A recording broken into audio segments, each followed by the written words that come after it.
عارف رومی رحمۃ اللہ علیہ فرماتے ہیں کہ مثال دینے کے لیے بات سمجھاتے ہیں. فرماتے ہیں ایک شخص جنگل میں لکڑیاں کاٹنے جایا کرتا تھا تو شیر سے دوستی ہو گئی, یعنی ڈائریکٹ بادشاہ سے دوستی ہو گئی.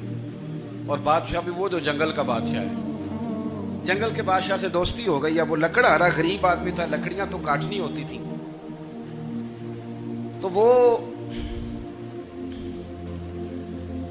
جنگل کا بادشاہ اعلان کر دیتا جانوروں کو کہ میرا دوست آیا, ایک تو کوئی تنگ نہ کرے, اور دوسرا یہ کہ سب لوگ مل کے اس کے ساتھ تعاون کریں. کبھی کوئی جانور لکڑیاں اکٹھی کراتا, کبھی کوئی اپنی پشت پہ گدھا, بیل, گھوڑا, خچر رکھ کے وہ لکڑیاں باہر چھوڑنے آتا. تو اب اس کی بڑی دھوم مچ گئی جنگل کے اندر. لکڑہارا مزدور تھا, وہ بادشاہ سے دوستی کر کے بادشاہ ہی بن گیا. وہ گھر آ کے نا بیوی کو اکثر بتاتا کہ میرا ایک دوست ہے, میں جاتا ہوں تو ساری پہلے ہی مخلوق کھڑی ہوتی ہے میرے استقبال کے لیے. دوستی جو بڑے سے ہو گئی ہے.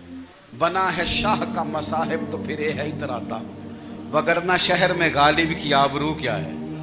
ہمیں تو پوچھتا ہی کوئی نہیں, یہ تو بنا ہے شاہ کا مصاحب تو پھر یہ ہے اتراتا, وگرنہ شہر میں غالب کی آبرو کیا ہے. تو وہ لوگوں کو بتاتا, بیوی کو بھی بتاتا دوست ہے. تو بیوی کہنے لگی اتنی تو تعریفیں کرتا, یہ نہیں بتایا کہ وہ جنگل کا شیر ہے, پر نیرا دوست بتا دیا. بیوی کہنے لگ گئی کہ تو اتنا جو اس کا ذکر کرتا ہے تو کسی دن بلا نا, بلا کسی دن تاکہ اس کی دعوت کریں. اب اس نے پھر نہ اس کو پردے میں رکھا, کیا کہتے ہیں آج کل سرپرائز دینا ہے, مگر سرپرائز دینا ہے, پردے میں رکھا کہ وہ شیر ہے. تو وہ بلا لیا گھر.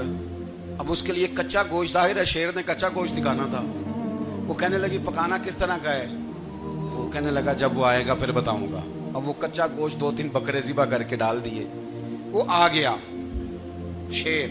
عارف رومی کہتے ہیں جب وہ آیا نا تو اس کی بیوی نے دیکھا تو اس نے ایک سخت جملہ کہہ دیا. کہنے لگی اوہو, میں سمجھی تھی پتہ نہیں کون ہے, اس طرح کے درندے تیرے یار ہیں, کتے بلے دوست بنائے ہوئے ہیں, یہ کیا بات ہوئی. خیر وہ شیر نے سن لیا, گوشت کھایا, وہ چلا گیا. اگلے دن لکڑہارا لکڑیاں کاٹنے گیا تو شیر نے ملاقات کرتے ہی لکڑہارے سے کہا کہ یہ نا کلاڑی اٹھا اور میری پشت پہ نا ایک زخم کر دے.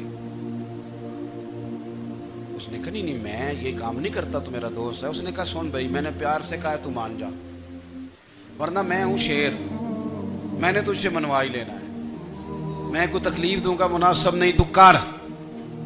اس نے کلاڑی اٹھائی اور اس کی پشت پہ ایک زور سے زخم لگا دیا, خون بہنے لگا. اس نے کہا تو نے آج کے بعد آنا ہے, لکڑیاں کاٹنی ہے, تجھے کوئی کچھ نہیں کہے گا, بس یہ ایک حکمت تھی جو میں نے کیا ہے. قصہ مختصر. وہ آتا رہا, لکڑیاں ملتی رہیں, خدمت بھی ہوتی رہی. 6-8 ماہ گزر گئے. ایک دن شیر اس سے کہنے لگا یہ میرے ذرا بال اٹھا کے دیکھ, وہ جو تو نے زخم لگایا تھا وہ کہاں پہ ہے. اس نے وہ بال اٹھا کے دیکھا تو زخم ملا ہی نہیں. کئی جگہ پہ ٹٹولا کا یار یہاں تھا, یہاں تھا, یہاں تھا. شیر نے پھر کیا کمال ہی جملہ کہا.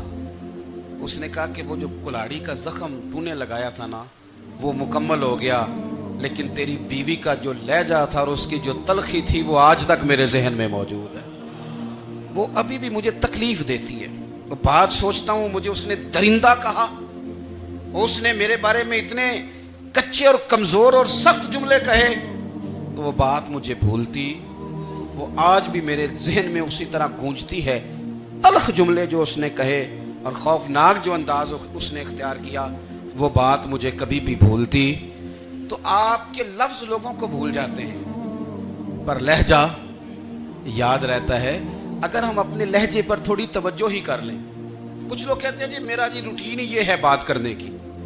تو یہ یاد رکھنا کسی وقت ایسا بھی ہوتا ہے کہ شیر کو سوا شیر مل جاتا ہے. پھر ایسا نہ ہو کہ آپ کی تلخی کی جواب میں کوئی اس طرح کی تلخی ہو کہ پھر آپ اس کو کبھی بھلا نہ سکیں. ہمارے ہاں نا یہ دور تیزیاں دکھانے کا دور ہے. کچھ لوگ ضرورت سے زیادہ تیزی دکھانے کی کوشش کرتے ہیں. ان بیچاروں کا کبھی کبھی اتنا سخت نقصان ہوتا ہے کہ ان کو ان سے بھی کئی گنا تیز بندہ مل جاتا ہے. سبسکرائب کریں. وہ کسی ایسی جگہ جا کے بیچارے الجھ جاتے ہیں جہاں سے واپسی کا راستہ نظر نہیں آتا.